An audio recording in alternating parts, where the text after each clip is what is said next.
Welcome to the concept. इस video में हम लोग डिस्कस करेंगे concept on common potential of capacitors, यानी कैपेसिटर्स के कॉमन पोटेंशियल का क्या कंसेप्ट है, इसी के बारे में डिस्कस करेंगे। तो देखो, जब दो different charged capacitor parallelly grouping करते हैं तब चार्ज का रीअरेंजिंग होता है। ये अरेंजिंग तब तक होता रहता है जब तक दोनों कैपेसिटर्स का पोटेंशियल इक्वल या सेम ना हो जाए। तो ये सेम पोटेंशियल जो डेवलप हुआ कैपेसिटर्स में, इसी को हम लोग कॉमन पोटेंशियल कहते हैं। तो यहाँ पे देखो, अच्छा से समझ में आ जाएगा। हम लोग यहाँ पे दो कैपेसिटर लिए हैं C1 C2 और इस पे पोटेंशियल V1 और V2 है। अब इन दोनों को पैरेलली ग्रुप्ड किए यहाँ पे। तो हम लोग जानते हैं कि जब कैपेसिटर पैरेलली ग्रुप्ड होता है तो उसका पोटेंशियल डिफरेंस सेम होता है। तो यहाँ पे पोटेंशियल डिफरेंस सेम होने के लिए अब यहाँ चार्ज का रीअरेंजिंग होगा। मतलब जिस कैपेसिटर में ज़्यादा चार्ज होगा उस कैपेसिटर से कम चार्ज वाले कैपेसिटर में चार्ज आएगा।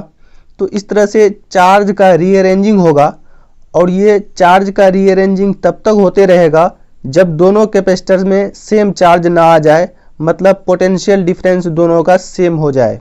तो ये जो दोनों का एक सेम पोटेंशियल डिफरेंस डेवलप्ड होगा दोनों कैपेसिटर में, तो उसी पोटेंशियल को हम लोग कॉमन पोटेंशियल कहते हैं। वही चीज़ यहाँ पे लिख दिए हैं, when two charge capacitor connected in parallel then the charge rearranges till their potential become same. यानी ये चार्ज का रीअरेंजिंग होगा तब तक जब तक दोनों कैपेसिटर्स में सेम पोटेंशियल ना हो जाए। This potential is called common potential, और उसी पोटेंशियल को हम लोग कॉमन पोटेंशियल कहते हैं। यहाँ पे पोटेंशियल V1 और ये V2 था। अब इन दोनों कैपेसिटर का एक पोटेंशियल होगा, मान लेते हैं कि वो V। तो यही V को हम लोगों को निकालना है। दोनों को जब पैरेलली ग्रुप्ड किए तो अब इसका कॉमन पोटेंशियल डिफरेंस कितना होगा, उसी का एक्सप्रेशन निकालना है। यहाँ पे लिखे हैं, let there be two capacitor of capacity C1 and C2 charged to potential V1 and V2 and there common potential V। हम लोग ये तीनों चीज मान लिए कि कैपेसिटर का कैपेसिटेंस C1 और C2 है और पोटेंशियल डिफरेंस V1 और V2 है। रीअरेंजिंग के बाद जो कॉमन पोटेंशियल होता है वो V मान लेते हैं। ऑल्सो इक्विवेलेंट कैपेसिटेंस बराबर C1 प्लस C2। यहाँ पे देखो, ये दोनों कैपेसिटर जब हम लोग पैरेलल ग्रुपिंग किए तब इसका equivalent capacitance C1 plus C2 होगा, क्योंकि पैरेलल इक्विवेलेंट हम लोग जानते हैं कि कैपेसिटर्स का अलजेब्रिक सम होता है, यानी C1 plus C2। Now initial charge कितना था इन दोनों कैपेसिटर्स में, पहले शुरुआती में चार्ज कितना था। इस कैपेसिटर में अगर हम लोग चार्ज देखें, Q1 बराबर हो जाएगा C1 V1, क्योंकि चार्ज बराबर होता है CV, तो इसलिए C1 V1 हो गया फर्स्ट कैपेसिटर में चार्ज। उसी तरह से सेकेंड कैपेसिटर में चार्ज देखेंगे तो वहाँ हो जाएगा C2 V2। यहाँ पे प्लस हो गया है, ये इनटू है C2 V2 and final charge. अब देखो, इस रीअरेंजिंग के बाद यहाँ जो फाइनल चार्ज होगा Q, वो चार्ज होगा यहाँ का इक्विवेलेंट कैपेसिटेंस और यहाँ का पोटेंशियल डिफरेंस। यहाँ पे पोटेंशियल डिफरेंस मान लिए हैं V है, कॉमन पोटेंशियल। यहाँ पे इक्विवेलेंट कैपेसिटेंस है C1 इंटू C2 और यहाँ पे पोटेंशियल डिफरेंस V हुआ। तो final charge C1 plus C2 into V हुआ। अब इसको इक्वेशन 1 मान लिए, इसको इक्वेशन 2 मान लिए।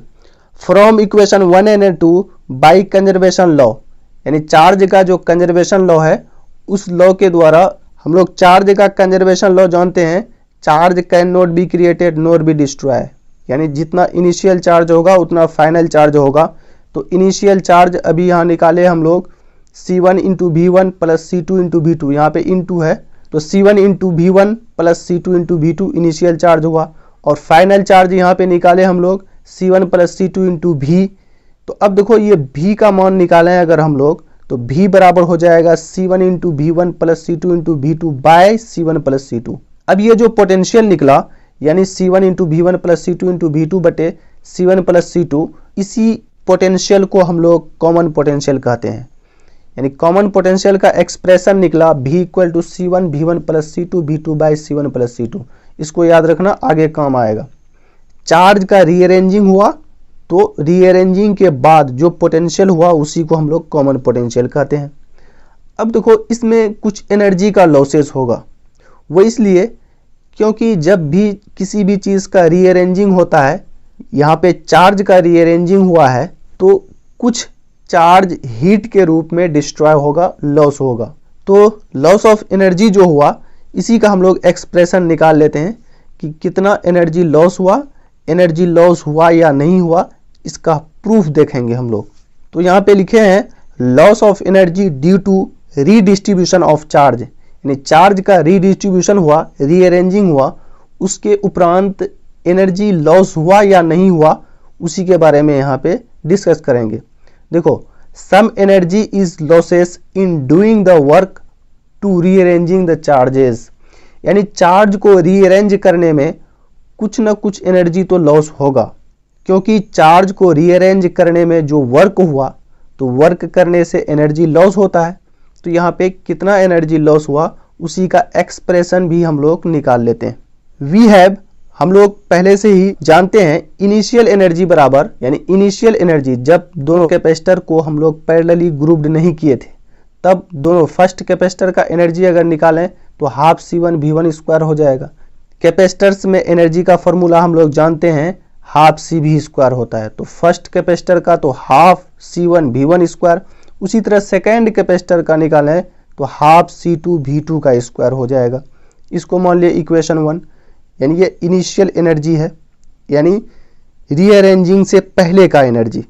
एंड फाइनल एनर्जी देखें, यानी रीअरेंज के बाद फाइनल एनर्जी हो जाएगा half C1 + C2 into V², क्योंकि बाद में कैपेसिटेंस हो गया C1 + C2 और पोटेंशियल डिफरेंस हो गया V, तो half C1 + C2 into V²। तो इसको मान लिया इक्वेशन 2। नाउ वी कैलकुलेट, अब हम लोग ये कैलकुलेट करेंगे कि U initial minus U final, यानी initial potential energy minus final potential energy. देखो, अगर हम लोग U initial minus U final निकाल लेते हैं तो हम लोगों को पता चल जाएगा कि एनर्जी का लॉसेस हुआ है या नहीं हुआ है, या हुआ है तो कितना हुआ है। UI माइनस UF निकालें, यानी initial potential energy minus final potential energy. तो इनिशियल पोटेंशियल एनर्जी है यहाँ से यहाँ तक इक्वेशन 1 से, यानी half C1V1 plus half C2V2 minus final potential energy इतना है half C1 + C2 into V², यहाँ पे लिख दिए। अब इसको कैलकुलेट करेंगे हम लोग। तो UI माइनस UF बराबर ये हो जाएगा, उसी को उतार दिया half C1V1 plus half C2V2 minus यहाँ पे हाफ C1 + C2 इंटू भी यहाँ पे कॉमन पोटेंशियल है। कॉमन पोटेंशियल अभी देखे थे, कॉमन पोटेंशियल बराबर होता था C1V1 + C2V2 by C1 + C2, तो वही चीज़ यहाँ पे लिखे C1V1 + C2V2 by C1 + C2 का होल स्क्वायर, क्योंकि यहाँ भी स्क्वायर है तो उसी को यहाँ पे लिखे half C1V1 plus half C2V2 minus half C1 + C2 into ऊपर नीचे स्क्वायरिंग को अलग कर लिए C1 into V1 plus C2 into V2 का whole square by C1 + C2 का होल स्क्वायर। अब देखो यहाँ C1 + C2 का होल स्क्वायर है, ये स्क्वायरिंग इससे कट जाएगा तो यहाँ पे नीचे में सिर्फ बचेगा C1 + C2। गौर से देखो ये सारे कैलकुलेशंस को, तो half C1V1 plus half C2V2 minus half, अब ऊपर में जो स्क्वायरिंग है उसको तोड़ दिए A + B का होल स्क्वायर में, तो A² + B² प्लस 2AB में यहाँ पे टूटेगा बाय C1 + C2। अब देखो यहाँ पे नीचे C1 + C2 एलसीएम लें तो यहाँ पे कुछ नहीं है तो 1 है, और उससे पहले हाफ देखो यहाँ भी है, यहाँ भी है, इसमें भी है, यानी तीनों टर्म में हाफ है। हाफ को हम लोग कॉमन ले लिए तो यहाँ पे अब तीनों टर्म का एलसीएम लेंगे तो एलसीएम निकलेगा C1 + C2। अब इसको यहाँ से एलसीएम, यहाँ कुछ नहीं है तो 1, यहाँ से गुना होगा तो यहाँ से गुना किए, यानी C1 + C2 गुना होगा C1V1 का स्क्वायर प्लस C2V2 का स्क्वायर से, तो ये हो जाएगा इस तरह से C1 into V1 plus C1 into C2 V1 plus C1 into C2 V2 का स्क्वायर प्लस C2 का स्क्वायर V2 का स्क्वायर। अब यहाँ देखो माइनस करेंगे, ये टर्म आ गया, यहाँ पे इस टर्म में माइनस, यहाँ पहले के शुरू में माइनस लगा हुआ है तो minus C1 square V1 minus C2 square V2 minus 2C1 into C2 into V1 into V2 by C1 + C2। अब देखो यहाँ पे C1 स्क्वायर V1 यहाँ भी C1 स्क्वायर V1 दोनों कट जाएगा। उसी तरह से C2 स्क्वायर V2 स्क्वायर, यहाँ से C2 स्क्वायर V2 स्क्वायर से कट जाएगा तो बचेगा यहाँ पे C1 into C2 V1 square plus C1 into C2 V2 square, यहाँ पे minus 2C1 into C2 V1 into V2 by C1 plus C2। अब देखो यहाँ पे C1 इंटू C2 को कॉमन लेंगे और नीचे में C1 प्लस C2 है तो ये हो जाएगा V1 square plus V2 square minus 2V1 into V2। तो इसको हम लोग लिख सकते हैं V1 माइनस V2 का होल स्क्वायर, क्योंकि A square plus B square minus 2AB के फॉर्म में है तो इसलिए V1 माइनस V2 का होल स्क्वायर लिखेंगे इसको। तो इसलिए यहाँ पे लिखे half C1 into C2 by C1 plus C2 V1 minus V2 का होल स्क्वायर, क्योंकि V1 square plus V2 square minus 2V1 V2 है तो उसी को लिखे V1 माइनस V2 का होल स्क्वायर। अब यहाँ देखो हाफ ये तो कांस्टेंट है, पॉजिटिव है, और C1 और C2 कैपेसिटेंस है। हम लोग जानते हैं capacitance always positive never negative, तो ये सारे टर्म पॉजिटिव हुआ। और यहाँ पे ब्रैकेट में है V1 माइनस V2 और उसका है स्क्वायर। अब देखो कोई भी क्वांटिटी चाहे प्लस में हो या माइनस में हो, जब उसका स्क्वायरिंग करेंगे तो वो प्लस ही हो जाएगा। तो यहाँ से ये सारे क्वांटिटी पॉजिटिव हुआ। पॉजिटिव मतलब ये जीरो से हमेशा बड़ा होगा, तो ऑलवेज ग्रेटर देन जीरो यानी ऑलवेज पॉजिटिव। इसका मतलब U initial minus U final greater than zero. अब जीरो से जब बड़ा है तो इसका मतलब U इनिशियल बड़ा है U फाइनल से, क्योंकि U initial minus U final बड़ा है जीरो से, मतलब U इनिशियल जरूर बड़ा होगा U फाइनल से, तब ना जीरो से बड़ा रहा है, तो इसलिए U initial greater than U final. अब यहाँ से हम लोग इस चीज़ को फाइंड आउट कर सकते हैं कि एनर्जी का लॉस हुआ या नहीं, क्योंकि U इनिशियल में एनर्जी ज़्यादा था, फाइनल में एनर्जी कम हुआ, इसलिए यहाँ पे एनर्जी का जरूर लॉस हुआ है। Hence energy loses as a heat energy, यानी इसलिए एनर्जी का लॉस हुआ और वो हीट एनर्जी के रूप में लॉस हुआ।